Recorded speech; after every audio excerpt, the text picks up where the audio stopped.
পায়ে কাটা পড়েছে, যন্ত্রণা হচ্ছে চোরামূলের। বুঝতে পারছে এই মিছিলের লম্বাটা দেখে, যখন ফ্লাইওভারে মিছিল ছিল সামনে এবং পিছন পুরোটা দেখেছে, দেখার পরে আতঙ্কিত হয়ে এসব করছে। এবং যারা করেছে এরা কাঁটাতারের বেড়া নেই, এরা বাংলাদেশ থেকে আসা রোহিঙ্গা বা বাংলাদেশি মুসলমান হতে পারে। খোঁজ নিয়ে আমাদের দেখতে হবে, কারণ বারাসাতেও এ ধরনের উৎপাত চিৎপাত আছে। একাধিকবার রামনবমীর কর্মসূচি, একাধিকবার অভয়ার আন্দোলনে পর্যন্ত রাত জাগার কর্মসূচি, আলো জ্বালার কর্মসূচিতে এখানে প্রতিবাদীরা আক্রান্ত হয়েছেন, সবাই জানে। বিজেপির উপর এটা, আমি বিজেপি মনোনীত ভারত বিরোধী দলনেতা, তবে আমাকে এসব করে কিছু হবে না। আমি সিপিএম কে তাড়ানো লোক, আমাকে এসব ভয় দেখিয়ে কোনো লাভ হবে না। আমি মজিদ মাস্টারকেও দেখেছি, আমি কান্তি গাঙ্গুলিকেও দেখেছি, আমি সুশান্ত ঘোষকেও দেখেছি, মগরাহাটের সেলিমকেও দেখেছি, লক্ষণ সেনকেও আমি হারিয়েছি। আমাকে সব ভয় দেখিয়ে লাভ হবে।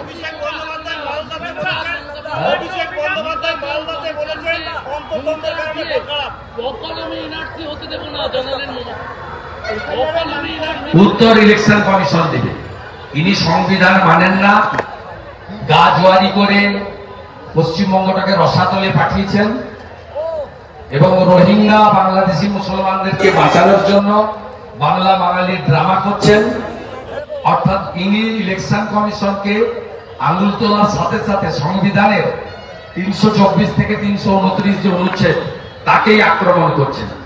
Election commission should take appropriate action, এটা আমাদের দাবি।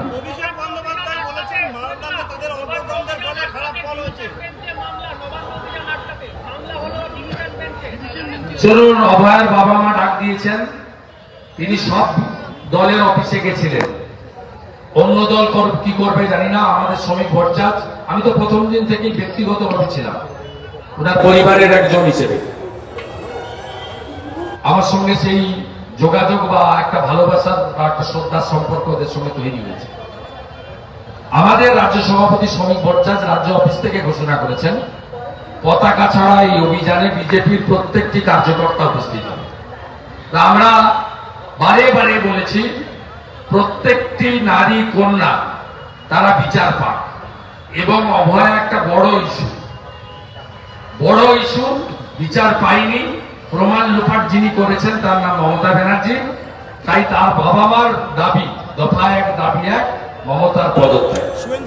অতএব যেখানে যান কোর্ট যা বলবে দেখা যাবে। কোর্ট বলার আগে হাইকোর্ট মানে কাল্পনিক কিছু বলার দরকার নেই, কিন্তু ডাক দিয়েছেন যিনি, উত্তর তিনি দেবেন। কর্মসূচিতে আমি তো যাবই, আমার সমস্ত শুভানুধ্যায়ী সহকর্মীকে যেতে বলবো, এবং অফিসিয়ালি বিজেপি স্টেট প্রেসিডেন্টও ঘোষণা করেছেন বিজেপির সমস্ত কার্যকর্তা তাদের মতো করে নবান্ন অভিমুখে রওনা দেবে। ওই দিন সকালে রাখি বন্ধন করবেন, বোনের হাত থেকে রাখি পরবেন, 12টার সময় নবান্নর দিকে যাত্রা করবেন।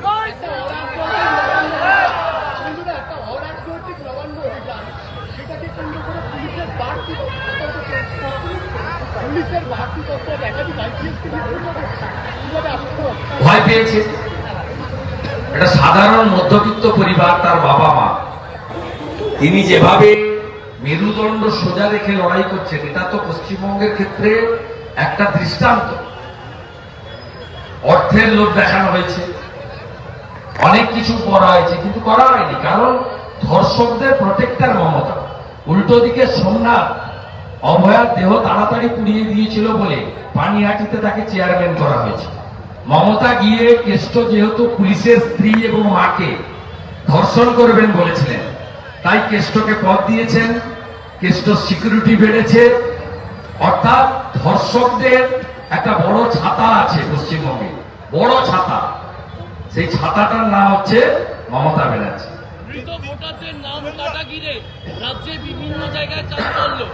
মৃত ভোটারদের এসআইআর শুরু হয়নি, তো শুরু হলে বুঝতে পারবে। 4 জনের নাম থাকবে না, মৃত ভোটারের নাম থাকবে না, অস্তিত্বহীন ভুয়া ভোটারের নাম থাকবে না, ডবল এন্ট্রি থাকবে না, চতুর্থ রোহিঙ্গা মুসলমান বাংলাদেশি মুসলমানের একটারও নাম থাকবে না। একটারও নাম থাকবে না। প্রথমে ইলেকশন কমিশন কাটবে, 8 মাস পরে বিজেপির সরকার আসবে, যোগীজির কাছ থেকে বুলডোজার ভাড়া করব।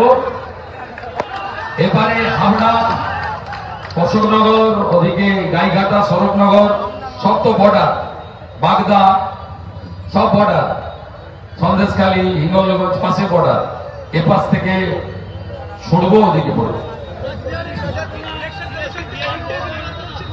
হ্যাঁ,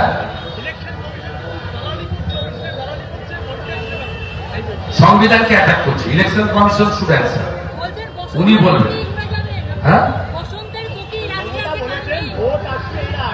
ওর কথা কেন গুরুত্ব দিচ্ছেন আপনি? ও আজকে বলেছে আমি কোনোদিন হারতে চাইলে হারি না, তা আমার কাছে হেরেছে, আমি ওকে বলছি আপনাকে আমি ভবানীপুরে হারাবো। বিজেপি যাকে দাঁড় করাবে, আমাকে দাঁড় করালে আমি হারাবো, অন্য যাকে পদ্ম ফুল নেবে সেই পদ্ম ফুলকে জেতানোর দায়িত্ব আমার। আজকেই তো বলেছে আমি হারি না, আর আমার কাছে তো হেরেছে, যতদিন বাজবে কানের কাছে বাজবে, হেরেছে।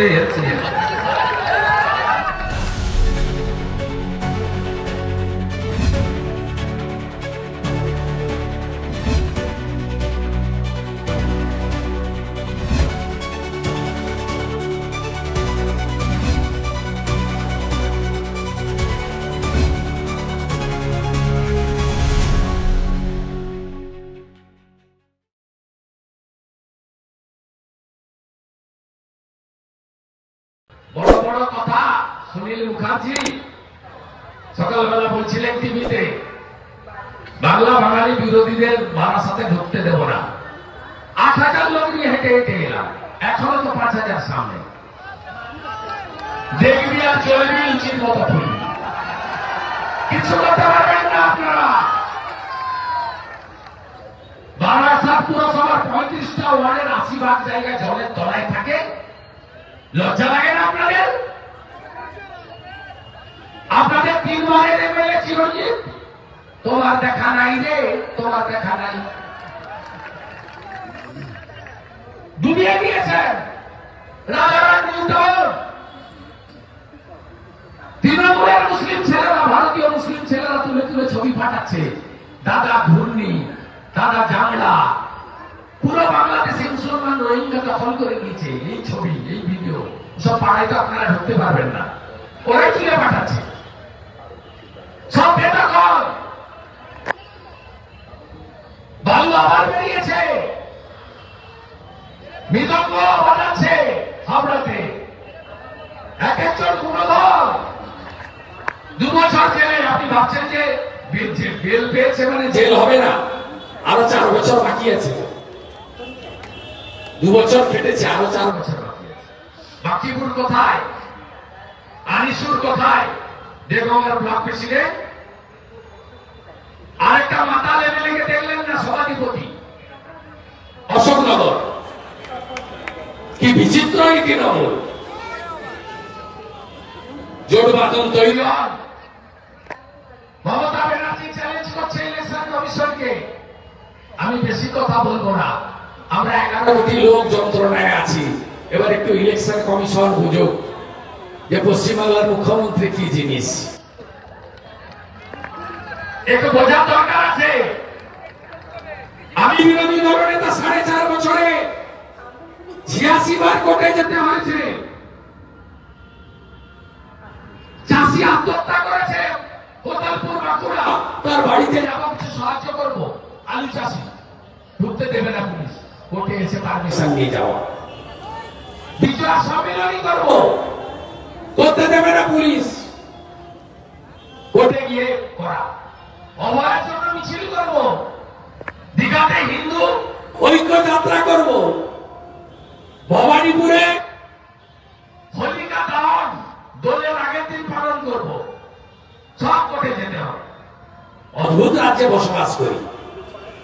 আর 1,10,000 কেন, 5,10,000 টাকা দিলেও কোন হিন্দু হিন্দু মমতাকে ভোট দিতে পারে না। 500 বছর পরে যখন রাম মন্দির হচ্ছে, কে মিছিল বের করেছিল?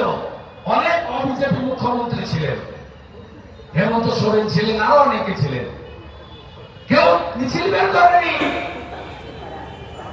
নবীন বাবু মুখ্যমন্ত্রী ছিলেন, বাড়িতে টিভি চালিয়ে লাইভ করছেন, অযোধ্যা রাম মন্দির উদ্বোধন দেখছেন। ধর্মের সঙ্গে তো রাজনীতির সম্পর্ক নেই। আপনাদের সবাই ইমাম থাকে, ইমামদের দিয়ে বলেন আপনারা। আমাদের সময় কোনো পুরোহিত থাকে না। আর আপনি 22শে জানুয়ারি 2024 কলকাতার 5 স্ট্রিটে সংহতি যাত্রা করেছিলেন, রাম মন্দির মানি না, মানব না। আপনাকে হিন্দুরা স্বীকার করবে? আমরা যখন গঙ্গা যমুনা সরস্বতী ত্রিবেণী সঙ্গম প্রয়াগরাজে গিয়ে ডুবকি লাগালাম মহাকুম্ভে, আপনি বিধানসভায় দাঁড়িয়ে বললেন ওটা মৃত্যু কুম্ভ। 66 কোটি হিন্দু স্নান করেছে। আপনাকে প্রকৃত হিন্দুরা স্বীকার করবে? আপনি হিন্দু ধর্মকে গঙ্গা ধর্ম বলবেন, স্বীকার করবে? আপনি মনীষীদের অপমান করেন। নেতাজি সুভাষচন্দ্র বসুর জন্মদিনে কলকাতার মেয়র রোডে, রেড রোডে দাঁড়িয়ে আপনি বলছেন 47-এ গান্ধীজি বেলেঘাটায় অনশন করছিলেন। রবীন্দ্রনাথ ঠাকুর এসেছিলেন ফলের রস খাওয়াতে। আরে রবীন্দ্রনাথ ঠাকুর তো 41-এ গত হয়েছে। আজকে কি কাণ্ড করেছে জানেন? ঝাড়গ্রামে নিজের গলায় একটা হলুদ রঙের গামছা ছিল, মানে উত্তরীয় বলুন যাই বলুন, একটা কাপড়। বিদ্যাসাগর মহোদয়ের মূর্তির সামনে দাঁড়িয়ে ওইটা খুলে পুলিশের হাতে দিয়ে দিয়েছে, বলছে পড়াও। পুলিশও পড়িয়ে দিয়েছে। হ্যাঁ ম্যাডাম, হ্যাঁ ম্যাডাম। হাওড়া পুলিশ কমিশনারেটের কমিশনার দীঘাতে পুরীর নকল করতে গেছে। ওটা মন্দির নয়, আমি দায়িত্ব নিয়ে বলছি। হিটকো বানিয়েছে সরকার মন্দির করতে পারে না। কালচারাল সেন্টার, ভাস্কর্য, কাগজে লেখা আছে, টেন্ডারে লেখা আছে। কি লেখা আছে? Shri Jagannath Dham cultural centre. সেখানে প্রবীণ ত্রিপাঠী হাওড়া কমিশনারেট গেছে। এমনিতেই তো রথের চাকা গড়েনি, নারকেলও ফাটেনি, দড়িতে পা দিচ্ছে। ছবি দেখেছেন আপনারা? পিতৃপক্ষে কাঁচি নিয়ে বেড়ায় কে? কাঁচি নিয়ে বেড়ায়। পিতৃপক্ষে কোন হিন্দুরা শুভ কাজ করে? যাদের বাবা মা গত হয়েছেন গয়া গেলাম পিণ্ডদান করতে, আর ইনি কাঁচি নিয়ে বেড়ান। এখানেও যারা আগে 85,000 এখন 1,10,000 পাবেন। পুলিশ যাবে, বলবে প্যান্ডেল কমপ্লিট হয়নি তো কি হয়েছে, একটা ফ্লেক্সে দুর্গা প্যান্ডেল করে করে দাও, ওখান থেকে ভার্চুয়ালি কাঁচি কাটা হবে। তাই পুলিশের অনুমোদন, এলাকার ঝামেলা এড়ানোর জন্য অনেকে বাধ্য হয়। আমি মনে করি বিহারের মতো এসআইআর যদি পশ্চিমবঙ্গে হয়, মৃত ভোটারের নাম বাদ যাবে, ফলস ভোটারের নাম বাদ যাবে, অস্তিত্বহীন ভোটারের নাম বাদ যাবে, রোহিঙ্গা মুসলমানের নাম বাদ যাবে, বাংলাদেশি মুসলমানের নাম বাদ যাবে। আর কারোর কোন চিন্তা ভাব করার দরকার নেই। আর এটা যদি মুক্তি দেয় ইলেকশন কমিশন, বিহারে 65 লক্ষ গেছে, এখানে তো 1 কোটি যাওয়া উচিত, কিন্তু এখানে বিএলওরা কাজ করতে পারবে কিনা আমার সন্দেহ আছে। মুখ্যমন্ত্রী 27 ফেব্রুয়ারি থেকে ইলেকশন কমিশনারকে অ্যাটাক করছেন। বলছেন অমিত শাহ দপ্তরের সেক্রেটারি ছিলেন, অ্যাটাক করছেন সমন্বয়, ক্রমান্বয়ে বলেছেন সাসপেন্ড করবো না, এফআইআর করব না। যে আছে বিরোধী দল নেতা কোর্টের অনুমতি নিয়ে মাত্র 5টা এমএলএ কে নিয়ে এসপি কোচবিহারের কাছে যেতে গিয়ে প্রাণঘাতী হামলার সামনা করে। সেই রাজ্যে সাধারণ মানুষের, বিরোধী দলের কর্মীদের নিরাপত্তা কতটুকু আপনারা জানেন। 21-এর নির্বাচনের পরে বারাসাতে কার্যালয় ভেঙেছে, একাধিক জায়গায় অত্যাচার হয়েছে। বারাসাত সাংগঠনিক জেলায় কয়েক কর্মী ঘর ছাড়া হয়েছেন, একাধিক কর্মী খুন হয়েছেন, সংখ্যালঘু কর্মী এই বারাসাত শহরে খুন হয়েছেন, মোহাম্মদ আলী খুন হয়েছেন। অনেক অত্যাচার আপনারা সহ্য করেছেন। আমি আপনাদের কাছে বলবো, আলী জাফতাব নামক একটি আবর্জনা ছিল রাজ্যের ইলেকশন কমিশনার হয়ে, সিইও হয়ে। ওইটা চলে যাওয়ার পরে অনেকটাই আবর্জনা মুক্ত হয়েছে পশ্চিমবঙ্গের সিইও অফিসে। আমাদের বিশ্বাস, গণতন্ত্র রক্ষা করার এই লড়াইতে ইলেকশন কমিশন যথোপযুক্ত ব্যবস্থা নেবে এবং মমতার সঙ্গে কেউ নেই, আছে কিছু জিহাদি, কিছু তোলাবাজ, কিছু চোর আর পুলিশ। ইলেকশন কমিশনের দায়িত্ব এই রাজ্যের গণতন্ত্র প্রতিষ্ঠা করা, আর আমাদের ভারতীয় জনতা পার্টির প্রত্যেকটা কার্যকর্তার দায়িত্ব প্রত্যেকটা বুথকে সংগঠিত, মজবুত তৈরি করা, যাতে আগামী দিন জোর লড়াই আমরা এই অপশাসন থেকে মুক্তি ঘটিয়ে আমরা পশ্চিমবঙ্গে একটি নতুন সরকার নরেন্দ্র মোদীজির নেতৃত্বে করতে পারি, যে সরকার প্রতি হাতে কাজ, প্রতি পেটে ভাত, মাথায় ছাদ দেবে, টাকাকে ফিরিয়ে আনবে, আয়ুষ্মান ভারত চালু করবে, দিল্লির মতো, মহারাষ্ট্রের মতো, হরিয়ানার মতো, রাজস্থানের মতো, উড়িষ্যার মতো, ছত্তিশগড়ের মতো সংকল্প পত্রে দেওয়া প্রত্যেকটা প্রতিশ্রুতি অক্ষরে অক্ষরে 6 মাসের মধ্যে পূরণ করবে। তার নাম ভারতীয় জনতা পার্টি। সবাই ধীরে ধীরে বাড়ি ফেরো। আমাদের এক কর্মী একটু আক্রান্ত হয়েছেন, আমি দেখলাম। আপনারা যান, আমি কর্মীদের সঙ্গে কথা বলে ব্যবস্থা নিয়ে যাব। গতকাল আমার উপরে যে হামলা করেছিল, আমি সেটাও ছাড়িনি। আইনি প্রক্রিয়ায় লড়াই হবে। আপনারা সবাই ভালো থাকবেন। সভা চলতে চলতে প্রাক্তন সভাপতি তরুণকান্তি ঘোষ এবং আমাদের রাজ্য কমিটির মেম্বার অনুপম ভাই এবং অন্যান্য অনেক রাজ্য নেতা এসছে। আমি সকলকে ধন্যবাদ জানাচ্ছি, অভিনন্দন জানাচ্ছি। আমি তোমার সঙ্গে আলাদা কথা বলে নিচ্ছি।